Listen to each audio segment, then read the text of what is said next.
오늘 말씀의 제목은 부자 관리의 고민입니다. 부자 관리의 고민, 영생 문제죠.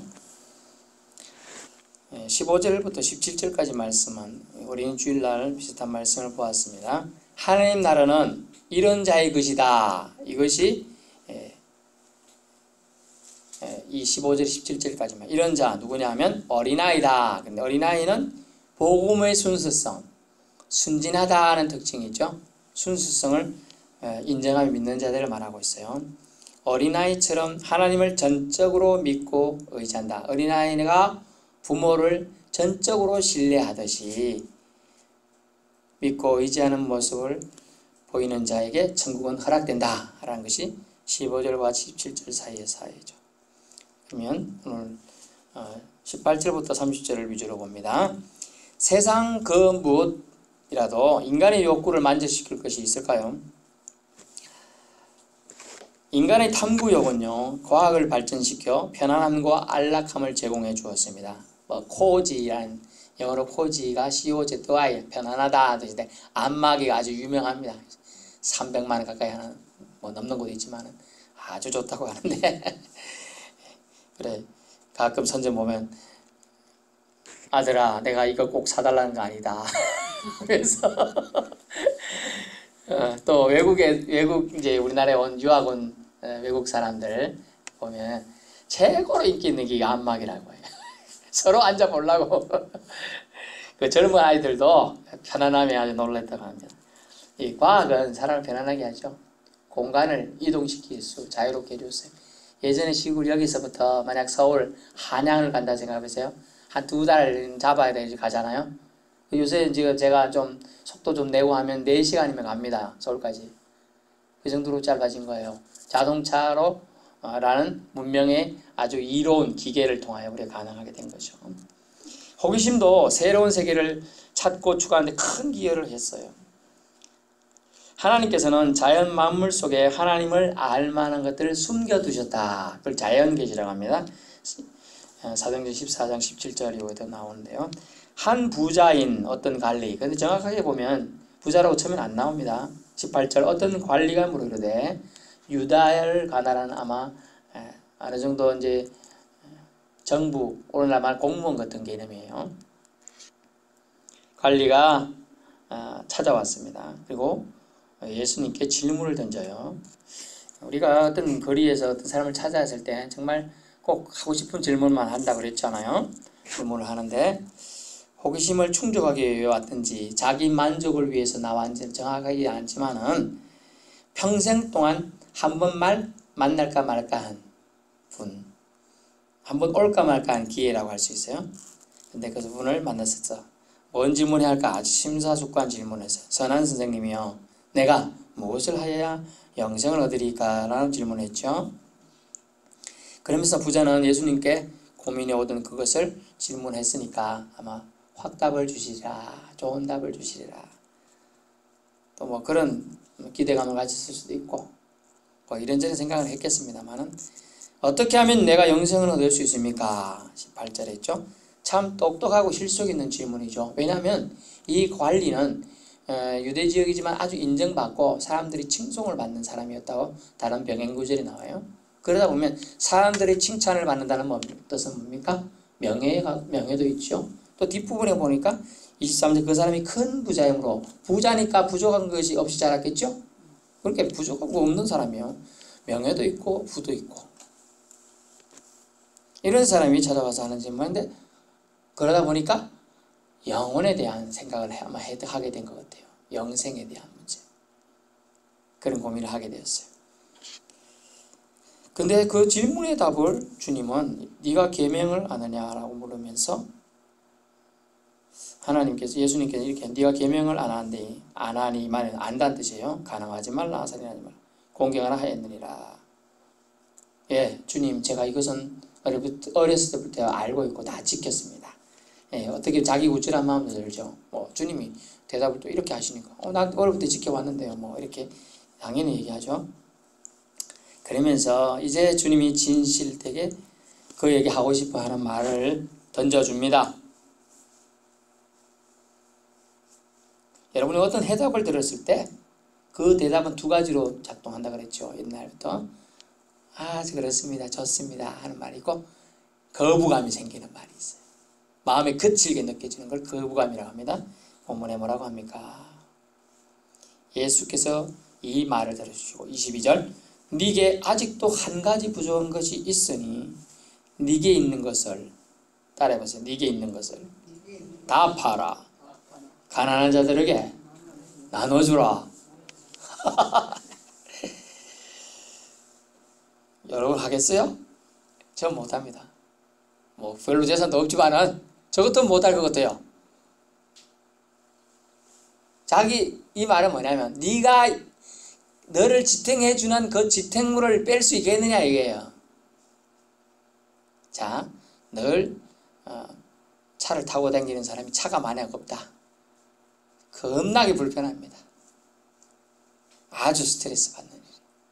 또 늘 맛있는 거 먹는 사람이 반찬 한 개도 없이 물에 말아 먹으라 한다. 스트레스 받아서 못 살아요. 근데 이 부자한테 갖고 있는 게 네가 부가 있다는 걸 주님은 깨뜨려 보셨어요. 그래서 이렇게 말하는 거예요. 한 가지 부족한 게 있는데 네게 있는 것을 좀 팔아가지고 나눠줄 수 있겠니? 이래 안 물고 다 팔아라. 다 팔아서 나눠주라. 나눠줄 수 있겠느냐는 얘기예요. 결국은 네 기본적인 베이스를 흔드는 것을 네가 용납하겠느냐 그 얘기거든요. 네 삶의 우선순위를 먼저 내려놓을 수 있겠느냐 이 질문인데 이 사람이 뒤에 가면 심히 근심하더라는 말은 자기 물질 다 팔아라고 오해했어요. 사실은 하나님은 예수님 그런 사람이 아니에요. 우리 하나님은 어떤 하나님 따라해볼까요? 우리 하나님은 따라하세요. 우리 하나님은 좋으신 하나님. 좋으신 하나님은 억지로 강제로 우리 걸 뺏고자 하는 분이 절대 아니에요. 오해하시면 안 돼요. 이거 네 거 다 내놔 또 다 내요. 그래서 이단들은 이 말씀 봐. 이랬어요. 네가 한 가지 부족한 네가 있는 거 다 팔아 가난하게 나눠주고 날 따르라 이렇게 했으니까 자, 네 재산 다 우리 교회 바치고 너 교회 와서 살아 이렇게 얘기해가지고 이단들이 막 그 세를 불리고 지금 그러고 있는 거예요. 그런 뜻은 아닙니다. 그런 뜻으로 누구 잘못 전달한다면 이단일 가능성이 높아요. 그런 뜻 아니고요. 네가 지탱해오고 있는 거 지금 뭐냐? 너는 재산을 너무 많이 의존하고 있구나. 네 부 때문에 지금 이렇게 돼 있는데 그 부 빼고 뭐 할 수 있느냐고 물어보는 거예요. 지금 네가 부가 없다고 생각해보자. 그럼 뭐 할 수 있겠느냐고 묻는 거예요. 너 재산이 없는데 그 재산이 없는 것 갖고도 나 따를 수 있겠느냐는 거예요. 그는 근심하며 돌아갑니다. 이 땅을 좀 더 재미나고 편안하게 살아가기 위해는요, 물질의 넉넉함이 필요하지요. 하지만 물질로 인한 근심 때문에 해답을 얻고도 망설이게 되고 주저하게 된다면 과연 어떨까요? 그 물질은 결국 시험거리가 되고 넘어지게 하는 장애물이 된다는 거죠. 그 얘기를 하고 있는 거예요. 지금 선한 선생님이요, 어떻게 하면 영생을 얻었습니까? 영생에 대한 얘기하다가 영생 얻는 방법을 얘기해 줬지만 그거는 자기 최면에 빠져버리게 돼요. 내가 이거 없으면 안 되는데. 주님과 부자에 대한 계명을 지켜라 해서 시작했습니다. 말씀을 아는 것을 넘어서 결국은 너는 이런 계명들 알고 있어. 하지만 말씀은 말씀에서 머무르는 게 아니야. 말씀은 말씀을 넘어서 실천으로까지 나아가야 된다고 얘기하는 겁니다. 뭐냐면요, 네 이웃을 섬겨라는 거예요. 그 말씀으로 물질을 팔아서 섬겨봐라, 그 얘기를 이제 시작하는 거예요. 예수님을 따르라 그랬어요. 그리고 근심했지요. 그러면서 뭐라고 했습니까? 예수께서 그를 보시고 이르시되 다른 병의 고저는 그를 불쌍히 여겼다는 표현이 있어요. 측은히 여기셨다. 재물이 있는 자는 하나님 나라에 들어가기가 얼마나 어려운지를 낙타가 바늘기라는 걸 여러분 생각하는데, 우리가 생각하는 바늘기는 바늘이 요만하잖아요. 저 안 보시면 이해 안 돼요. 바늘이 제 손가락만한 게 아니고 요만하잖아요. 작잖아요. 그거다 바늘기 이제 끼얹다가 이렇게 생각하는데 그거 아닙니다. 오해하지 마세요. 성경에 말하는 바늘기는 하나의 어느 정도 낙타가 통과할 수 있는 그런 문 같은 걸 말하는 게 있어요. 근데 낙타가 키가 작습니까? 크습니까? 한 3m 됩니다. 암만 안 돼도. 이만한 애인데 덩치 또 연성 있잖아요. 낙타가. 근데 이걸 통과하려면 이제 이거 더 작아. 그 최소한 이만큼 수그리고 가야 돼. 낙타는 동물은 수그리고 이렇게 하면 죽거든요. 동물, 그런 동물 있잖아요. 넘어진다든지 구부러지면 못 일라는 동물들. 그런 것처럼 비유를 삼는 거예요. 이렇게 가가지고 짐지고 통과하기가 얼마나 어렵겠습니까? 그 얘기 하는 겁니다. 그런데 주님은 말씀하는 게 뭐냐면 부자가 하나님 나라에 들어가는 것보다 이것이 더 쉽다는 거예요. 낙타가 바늘길 통과하는 거. 무슨 말씀을 드리냐 하면요. 하나님의 능력은 제한이 없다는 걸 말하고 있어요. 전능하신 하나님은 전능하시기 때문에 이 모든 게 가능하다. 또 만약 예를 들면 지금 원래 유대 지역의 바늘길은 그렇지만 진짜 우리나라 속담이란 바늘 그 바늘 통과 못한다. 하나님은 하신다니까요. 옛날에 우스갯소리 해볼까요? 이렇게 말했습니다. 이 친구야, 너 요만한 냉장고에 코끼리 넣을 수 있어?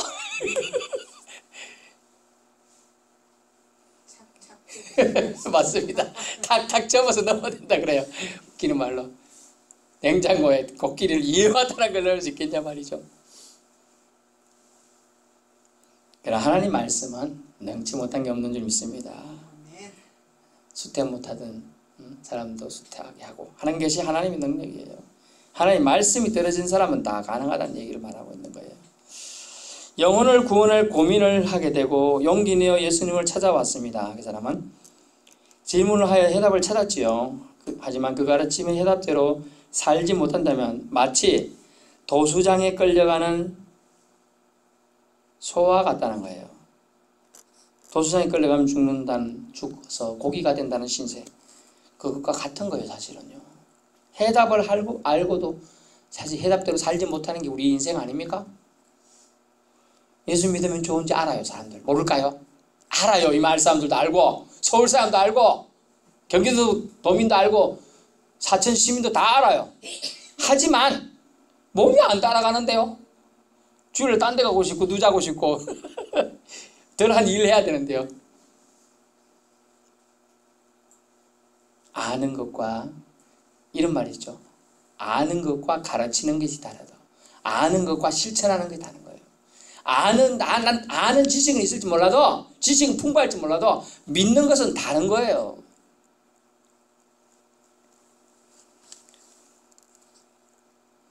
인생의 종착지는 결코 이 땅에서의 삶뿐이 아닙니다. 이걸 알아야 돼요. 우리 믿는 신자들은 이 정도는 알고 계시죠? 계명을 지킨다는 것은요, 표면적인 말뿐만이 아니라 계명의 본질이 땡땡임을 깨닫는 거예요. 땡땡이 뭘까요? 계명의 본질이 뭡니까? 우리 교회 들어오다 보면 써져 있는 걸 사랑입니다. 사랑. 그걸 지금 주님은 이 부자에게 오히려 한 가지 부족한 것은 사랑이다라고 얘기하고 있는 거예요. 부자, 내 부족한 게 네게 있는 것을 다 봐라. 가난한 사람은 나눠주라. 가난한 사람들은 예수님의 대행이고 하나님의 다른 모습으로 있는 거예요. 사실은 사랑이에요. 하나님은 뭐라고요? 사랑이시라. 사랑이에요. 사랑의 대상이 주위에 가난한 자들이 있는데 왜 안 하냐 이거야. 그 얘기를 지금 하는 거예요. 너가 사랑이 부족하구나. 여러분 기도 막 열심히 해요. 아하, 어떤 사람들이 제가 이제 제 형이 땡땡 고등학교 교사 아닙니까? 책도 나와 있는 책에도 나온 사람이에요. 그런데 거기에 가끔 이제 저에게 이제 그런 신앙적인 고민을 얘기할 때 들었던 안타까움이 있어요. 거기는 미션 스쿨입니다. 안산 땡땡고등학교는 미션 스쿨이에요. 예, 안산 땡땡고등학교, 안산고등학교 있어요. 있는데 미션 스쿨인데 그 선생님들이 와서 공부 가르치기 전에 이렇게 얘기하고 기도도 하고 시작하고 합니다. 그러면서 이렇게 한대요. 너희들이 참 인생 이렇게 살아야 되겠냐. 이렇게 얘기하고 좋은 얘기 하겠죠. 그래도 크리스찬이니까 전 교사가 다 100% 크리스찬입니다.